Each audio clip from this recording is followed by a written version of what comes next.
السلام علیکم ورحمۃ اللہ وبرکاتہ، اہلا وسہلا ومرحبا بکم۔ الحمد للہ الذی بنعمتہ تتم الصالحات، لا حول ولا قوة الا باللہ۔ رب اشرح لی صدری ویسر لی امری واحلل عقدۃ من لسانی یفقہوا قولی، رب یسر ولا تعسر وتمم بالخیر۔ اللہم صلی علی محمد وبارک وسلم۔ اللہم الہمنی رشدی واعیذنی من شر نفسی۔ الحمدللہ رمضان کا مہینہ شروع ہو چکا ہے، اور اس رمضان میں ہم ایک نئی سیریز کا آغاز کرنے والے ہیں جس کا نام ہے قرآن ویکلی۔ ہم اس میں قرآن کے پیغام کو سمجھنے کی کوشش کریں گے کچھ آیات کی روشنی میں انشاءاللہ۔ فی الحال تو ہم رمضان سے اس کی شروعات کریں گے، کیونکہ دیکھیں رمضان وہ مہینہ ہے جس میں اللہ تعالیٰ نے قرآن کو نازل کیا، تو ہم اسی رمضان میں اسی قرآن کے پیغام کو سمجھنے کی ایک چھوٹی سی کوشش کر رہے ہیں۔ اللہ تعالیٰ ہماری اس کوشش کو قبول کرے۔ اللہ تعالیٰ جو ہے ہمیں اس پہ استقامت دے کہ ہم قرآن کو اس کے پیغام کو بہترین طور پہ سمجھیں، جس سے ہماری زندگیوں میں روشنی آئے اور ہم ہدایت یاب ہو پائیں، اور جو ہے ہم اس کو ویکلی دیکھیں گے انشاءاللہ۔ رمضان میں ہم اس کی شروعات اس لیے کر رہے ہیں کیونکہ اللہ تعالیٰ فرماتے ہیں شہر رمضان الذی انزل فیہ القرآن، کہ رمضان وہ مہینہ ہے جس میں اللہ تعالیٰ نے قرآن کو نازل کیا۔ اور جو ہے اللہ تعالیٰ نے رمضان کے اعتبار سے ہمیں سورۃ البقرہ میں سبحان اللہ سارا کچھ ہمیں اس کے بارے میں بتایا ہے، روزوں کے بارے میں، اور اس سے آگے ہم انشاءاللہ دیکھنے کی کوشش کریں گے۔ رمضان میں ہم اس کو شروع کر رہے ہیں، رمضان کے بعد بھی ہم اس کو کنٹینیو کریں گے انشاءاللہ۔ بس اللہ تعالیٰ سے دعا کریں کہ اس چھوٹی سی کوشش کو اللہ تعالیٰ جو ہے قبول کرے، اس میں برکت دے، اور اس کو ہم سب کے لیے فائدہ مند بنائے۔ اس میں میرا آپ کا رول یہ ہوگا کہ جو ہے نا ہم ان سیریز پہ جو ہے اپنا تھوڑا سا وقت لگائیں گے اللہ تعالیٰ کی خاطر، اس کے کلام کے پیغام کو، کہ میرا رب مجھ سے کہہ کیا رہا ہے، کیا چاہتا ہے وہ سبحان اللہ، تو اس کو سمجھنے میں، جاننے کے ہم لیے تھوڑا سا وقت ہم لگائیں گے۔ بس 10 to 15 منٹس کا ایک سیشن اس کا ہوگا انشاءاللہ تعالیٰ، جس میں ہم قرآن کے پیغام کو سمجھیں گے، اس پہ تدبر کریں گے کہ اللہ تعالیٰ ہم سے کیا فرما رہے ہیں انشاءاللہ تعالیٰ۔ تو میرا آپ کا کام یہ ہوگا کہ ہم نے اس کو اچھے سے لینا ہے، اور جو ہے اس کو ہمارے لیے صدقہ جاریہ بنانے کے لیے دوسروں کے ساتھ شیئر کرنا ہے، تاکہ ایک مومن وہ ہوتا ہے جو خود جنت کی فکر نہیں کرتا، بلکہ خود کے ساتھ دوسروں کی جنت کی بھی وہ فکر کرتا ہے۔ میں نے اپنے اکیلے جنت میں نہیں جانا، بلکہ میں نے اور آپ نے اپنوں کو ساتھ میں لے کر، اس امت کو ساتھ میں لے کر جنت میں جانا۔ یہی آپ صلی اللہ علیہ وسلم کی فکر تھی، اسی غم میں آپ صلی اللہ علیہ وسلم نے ہمارے لیے کئی ساری دعائیں کی۔ تو ہم نے آپ صلی اللہ علیہ وسلم کے اس مشن کو اس طرح آگے لے جانا ہے کہ جو ہے قرآن کو سمجھتے ہوئے اس کو آگے پہنچانا ہے۔ پہنچا دو، چاہے وہ تمہارے پاس ایک ہی آیت کیوں نہ ہو، جیسا آپ صلی اللہ علیہ وسلم کی حدیث سے ہمیں پتہ چلتا ہے۔ تو آج ہم دیکھنے والے ہیں سورۃ البقرہ کی آیہ نمبر 183، جہاں پہ اللہ تعالیٰ فرماتے ہیں اعوذ باللہ من الشیطان الرجیم، یا ایہا الذین آمنوا کتب علیکم الصیام کما کتب علی الذین من قبلکم لعلکم تتقون۔ اللہ تعالیٰ فرماتے ہیں کہ اے وہ لوگوں جو ایمان لائے ہو، تم پر فرض کر دیے گئے روزے جیسے تم سے پہلوں پہ فرض کیے گئے تھے۔ ٹھیک ہے، یہ تو کیا حکم یہاں پہ بتایا گیا، اتنی آیت میں ہمیں حکم سمجھ آیا کہ سبحان اللہ کتب علیکم الصیام، تم پہ روزے فرض کر دیے گئے، یہ حکم ہمیں پتہ چلا کیسے، جیسا کہ پہلوں پہ بھی فرض کیے گئے تھے سبحان اللہ۔ اور آخر میں اللہ تعالیٰ حکمت بتاتے ہیں اس حکم کے بھیجے جانے کی، اس کو فرض کرنے کی حکمت کیا ہے، لعلکم تتقون، تاکہ تم تقوی اختیار کرو، پرہیزگار بنو، یو بیکم امونگ دا رائٹیس۔ اللہ سبحانہ تعالیٰ ہم سے یہ چاہتے ہیں۔ دیکھیں اس امت میں ایک بہت بڑی افسوس کی بات یہ ہے کہ ہم حکم جانتے ہیں لیکن حکمت نہیں جانتے، حالانکہ جب ہم جو ہے کسی بھی حکم کو آپ لے لیں، اللہ تعالیٰ نے نماز بھی فرض کی، اللہ تعالیٰ نے روزے فرض کیے، حج، زکوٰۃ، ساری چیزیں جو بھی ہم پہ فرض کی اللہ تعالیٰ نے، اسلام کا ہر حکم، شریعت کا ہر جو بھی اللہ تعالیٰ نے ہمارے حق میں فیصلہ کیا، جو بھی ہمارے اوپر اللہ تعالیٰ نے احکامات بھیجے، ہر ایک کے پیچھے الحکیم کی حکمت چھپی ہوئی ہے، جو کہ میں نے آپ نے سمجھنے کی کوشش کرنی ہے۔ دیکھیں، ہر کوئی جانتا ہے کہ نماز فرض ہے، روزے فرض ہے، زکوٰۃ، حج فرض ہے، لیکن کیوں فرض ہے؟ ہمیں دیکھیں کیا کا تو پتہ ہے، لیکن کیوں کا نہیں پتہ، جس کی وجہ سے آج ہماری عبادات سے روح غائب ہے۔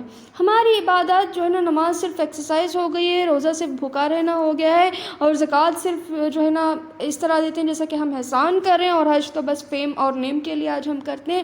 اللہ تعالیٰ ہماری حفاظت کرے۔ جو ہے جب عبادات سے روح نکل جاتی ہے تو وہ عبادات قابل قبول نہیں رہتی، یاد رکھیں، کیونکہ آپ دیکھیں سبحان اللہ کہ اللہ تعالیٰ نے نماز فرض کی تو اپنی ملاقات کے لیے اللہ نے فرض کی نا، سبحان اللہ۔ اللہ تعالیٰ یہ جو 5 نمازیں اللہ نے ہم پہ فرض کی، یہ 5 وقت کی ملاقات ہے اللہ تعالیٰ سے، اس سے انرجی بوسٹ ہوتی ہے، ایک مومن کا ایمان تازہ ہوتا ہے، اور اسے یعنی ہر نماز میں اہدنا الصراط المستقیم کی جب وہ دعا کرتا ہے تو ہر چیز میں ہدایت طلب کر رہا ہوتا ہے۔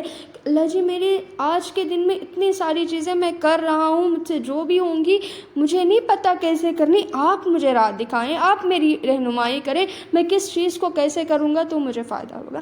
یہ تو تھا نماز کا، لیکن اس کے بعد جو 5 بنیادی جو ہے نا آپ صلی اللہ علیہ وسلم نے فرمایا 5 پلرس آف اسلام، کہ توحید سب سے پہلے، لا الہ الا اللہ اور محمد رسول اللہ، اور اس کے بعد یہ ہے کہ جو ہے نا نماز، اور اس کے بعد جو ہے روزہ، جو کہ ایک بنیادی حکم ہے، اسلام کا ستون ہے، سبحان اللہ، کہ جو ہے نا بنیاد ہے۔ اللہ تعالیٰ اسی کا ذکر اس میں کرتے ہیں کہ کتب علیکم الصیام کما کتب علی الذین من قبلکم، کہ تم پر روزے فرض کر دیے گئے، لکھ دیا گیا کہ تم نے روزے رکھنے ہیں، فرض کر دیے گئے، ٹھیک ہے، جیسے تم سے پہلوں پہ تھے۔ اور یاد رکھیں اس کا حکمت، اس کی جو وزڈم ہے، اللہ تعالیٰ فرماتے ہیں لعلکم تتقون، مقصد کیا ہے روزوں کا؟ بھوکا رہنا، یا پھر جو ہے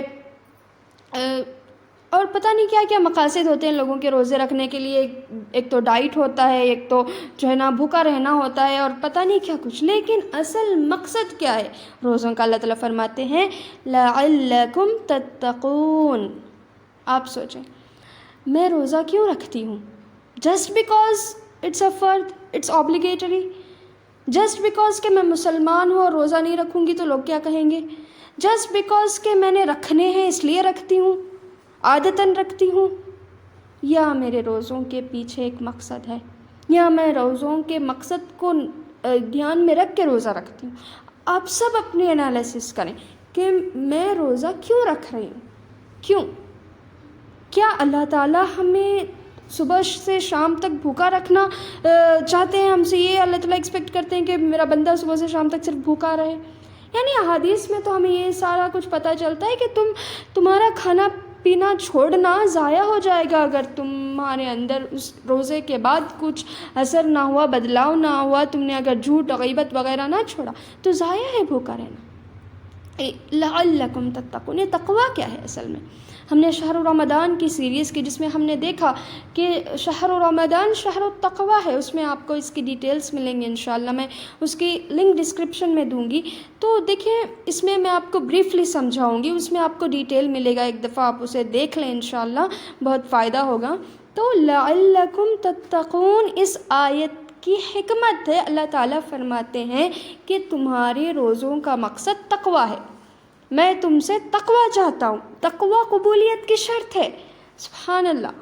دیکھیں کوئی بھی کام آپ کریں اگر مقصد پورا نہ ہوا، آپ نے فریج لیا، اس کا مقصد کیا ہے؟ چیزوں کو ٹھنڈا کرنا، اگر وہ ریفریجریٹر میں آپ چیزیں رکھتے ہیں وہ ٹھنڈا نہیں کرتا، مقصد پورا نہیں ہو رہا تو وہ ضائع ہے، سبحان اللہ۔ کوئی بھی چیز آپ لے لیں، واشنگ مشین لے کپڑے دھونے کے لیے، آپ وہ کپڑوں کو نہیں وہ دھو رہی تو سبحان اللہ ویسٹ۔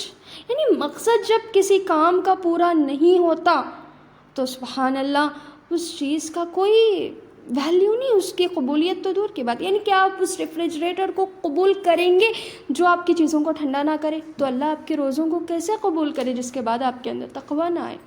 سبحان اللہ. تقویٰ کہتے ہیں ڈرتے بچتے ہوئے زندگی کو گزارنا. تقویٰ کہتے ہیں کہ جتنا آپ کے پاس علم ہوتا ہے نا اس کے حساب سے اپنی زندگی کو رکھنا. اس کا مطلب یہ نہیں کہ زیادہ علم نہ حاصل کریں، یعنی اللہ کو سارا کچھ پتہ ہے. یاد رکھیں کچھ لوگ ایسے بھی ہوتے ہیں جو علم صرف اس لیے نہیں حاصل کرتے کہ جتنا علم ہوگا اتنا عمل کرنا پڑے گا. یہ تو بہت غلط مسکنسیپشن ہے سبحان اللہ لوگوں کے دلوں میں کہ جو ہے نا علم ہوگا تو عمل کرنا پڑے گا. ارے یہ ایسا ہے کہ سبحان اللہ روشنی ہوگی تو چلنا پڑے گا، روشنی ہوگی تو چیزیں دکھیں گی. یہ بہت غلط ہے نا سبحان اللہ. اور یہ اس طریقے سے بھی آپ اس مثال کو سمجھیں کہ یعنی جو ہے اسکول جاؤں گی تو پڑھنا پڑے گا اس لیے آپ اسکول نہ جائیں. یہ کہاں کا جو ہے نا عقل مندی ہے. تو یہ سارا کچھ ایسا نہیں ہے، بلکہ اللہ تعالی ہم سے جو چاہتے ہیں کہ استطاعت کے مطابق تم اللہ سے ڈرو، جتنا تم بچ سکتے ہو بچو، اللہ کی نافرمانی سے بچو. اور یہ تقویٰ کب آئے گا ہمارے اندر؟ ہم کب اللہ سے ڈریں گے؟ جب ہم سبحان اللہ کو جانیں گے کہ اللہ تعالیٰ ہے کون. یعنی آپ غیروں کی چھوڑ دیں، غیر مسلمانوں کی بات میں نہیں کرتی، مسلمانوں کو اللہ تعالیٰ کے بارے میں کتنا علم ہے، وہ کتنا پہچانتے ہیں اللہ تعالیٰ کو. سبحان اللہ. یعنی جب آپ اللہ تعالیٰ کو جانتے ہیں، اسے پہچانتے ہیں، تو آپ اس سے ڈر کے تو یعنی ڈر تو بعد میں، پہلے محبت. جب بندہ اللہ کو پہچانتا ہے تو سب سے پہلے اسے محبت ہوتی ہے اللہ سے، کیونکہ اللہ نے جو قرآن کو شروع کیا نا وہ اللہ تعالیٰ کی ڈرانے والی صفات سے نہیں بلکہ الرحمن الرحیم سے شروع کیا. سبحان اللہ کہ وہ رحمان اور رحیم ہے. تو اسلام ہمیں سب سے پہلے محبت کی دعوت دیتا ہے.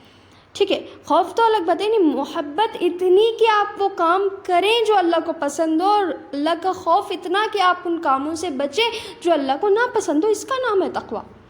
نیکی کرنا بھی تقویٰ ہے، گناہوں سے بچنا بھی تقویٰ ہے. یاد رکھیں یعنی ڈرتے بچتے زندگی کو گزارنے کا نام تقویٰ ہے. اب روزے سے تقوی کا کیا تعلق ہے؟ ہم انشاءاللہ تعالیٰ اس کو اگلے سیشن میں دیکھنے کی کوشش کریں گے. اللہ تعالیٰ ہم سے اس چھوٹی سی کوشش کو قبول کرے، اس میں ہوئی کوتاہیوں سے درگزر کرے، اور ہم سب کو جو ہے نا اس کے لیے بہترین صدقہ جاریہ بنائیں. ربنا تقبل منا انک انت السمیع العلیم وتب علینا انک انت التواب الرحیم. جزاکم اللہ خیرا کثیر واحسن الجزاء فی الدنیا والآخرہ. والسلام علیکم ورحمۃ اللہ وبرکاتہ.